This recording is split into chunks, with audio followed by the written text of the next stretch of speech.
ए राजा भैया, जो किस्मत में नहीं वो आकर चला जाएगा, जो किस्मत में है वो दौड़ कर आएगा। इसी चुप सर। काहे भैया, वो देखा तुहार किस्मत सामने से चल के आवतिया। चलो, भोलेनाथ के दर्शन बढ़िया से हो गए।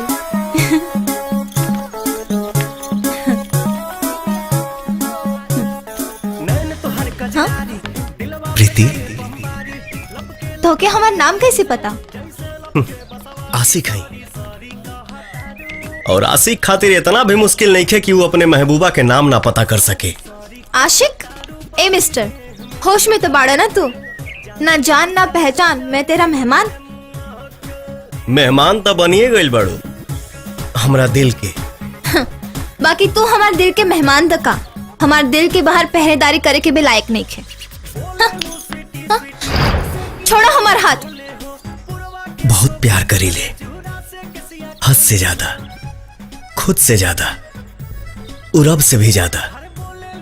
सुना, हमार माई बहुत खुश हुई तोहके पतोह के रूप में पाके। ए, प्यार तोहरा बाप के जागीर ना हो। तोहरा माई के पतो बनावे के इतना शौक बा तो जाके अपना जैसन अनपढ़ गवार लेके के मेहरारू बना लो। तू भी खुश रहो और तोहर माई भी।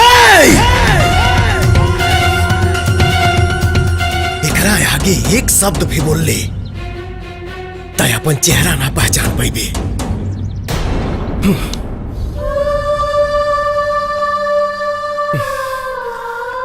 तो के भुला तो नहीं सकत, कहे कि प्यार करीला।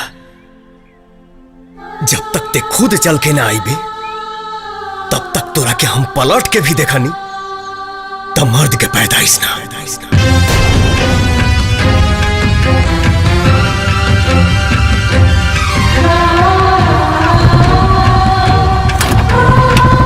राजा भैया,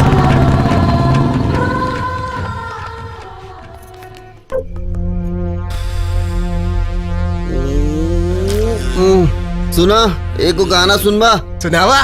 अरे ऊ तो अपन से बियाह कैली, चल गईली ससुराल, अपन मन का मेहर ले आईली जैसे मिली गाय।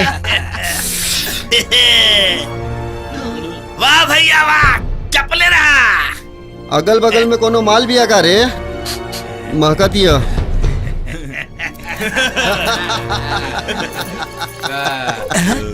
अगल बगल ना भैया, सामने से राजधानी आवत भैया। चला चला हो। ये रानी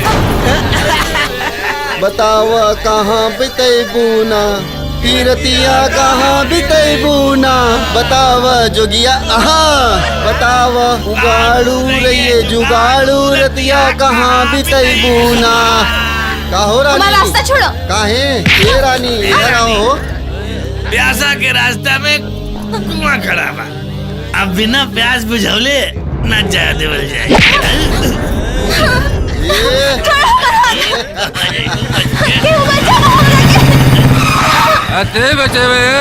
अपने इलाका में गली के कुत्ता भी अपना के शेर समझेला, चिल्ला के औकात बतावेला तोरा जैसन भड़ुआ मरद नारे।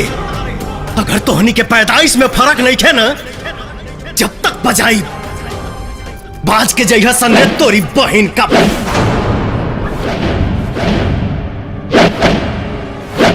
लड़की के चक्कर में लड़काई के सिखल खेल के मजा आज तोहनी के चखाई।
ए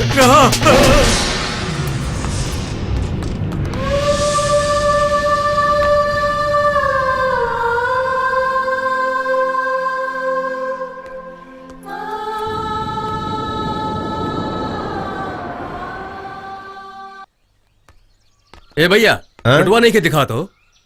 अच्छा अरे गुर फेंकना। हाँ भैया। लुटवा कहाँ बरे? अरे भैया वो पार्टी में कल बड़ा खा ले बड़ा होगा था।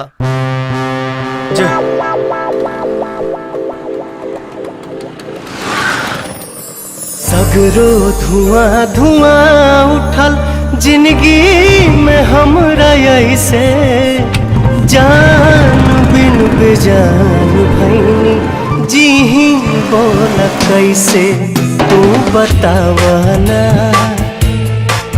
समझावना तू बतावना समझावना।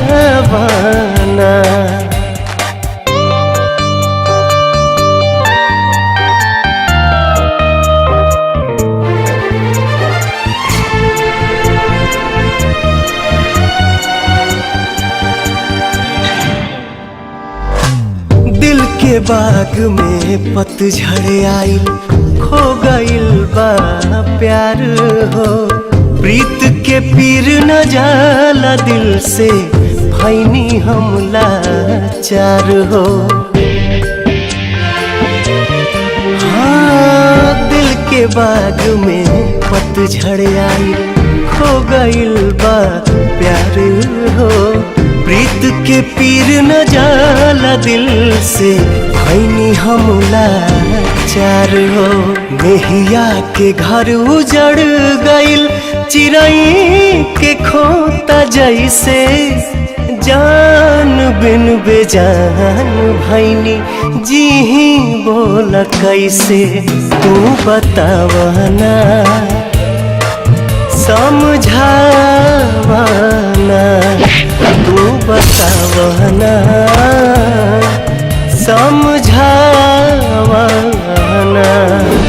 बहुत प्यार करी ले हद से ज्यादा खुद से ज्यादा और रब से भी ज्यादा।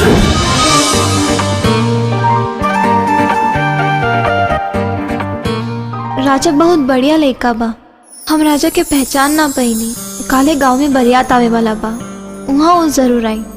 हम काले जाके ओकरा से अपन प्यार के इजहार करब और अपन कई गलती के माफी भी मांग लेब। वो हमरा के जरूर माफ कर दी। दिल के बाग में पतझड़ आई रुको राजा हो गइल बा प्यार हमरा एक गलती के हमके इतना बड़ा सजा मत दो। दिल से हमके एक बार पलट के तो देखो। चार हो पहल की प्रीति ना एगो नया प्रीति के पाइब। दिल के बाग तोड़ दो किरिया के भूल जाओ सब पुरान बात के। राजा आई लव यू राजा। तोहर परछाई बन के चले के चाहता तोहर सांस बन के रह के चाहता। इजाजत दे दो। तोहर वादा टूटल नहीं के तू कहले रहला ना। देखा हम खुद चल के आइल बानी। हम कैसे ठुकरा के मत जा राजा। राजा आई लव यू राजा आई लव यू। प्यार दिल के एहसास के नाम है एहसान के नाम। हमरा एहसान के प्यार के नाम मत दा। ना देव तोरा एहसान के प्यार के नाम। लेकिन जौन एहसास तू हमरा दिल में जगह देने बाड़ा ओकर का ना जी पाए हम तोरा बगैर राजा।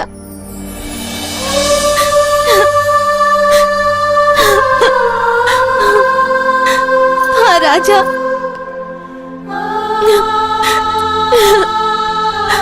राजा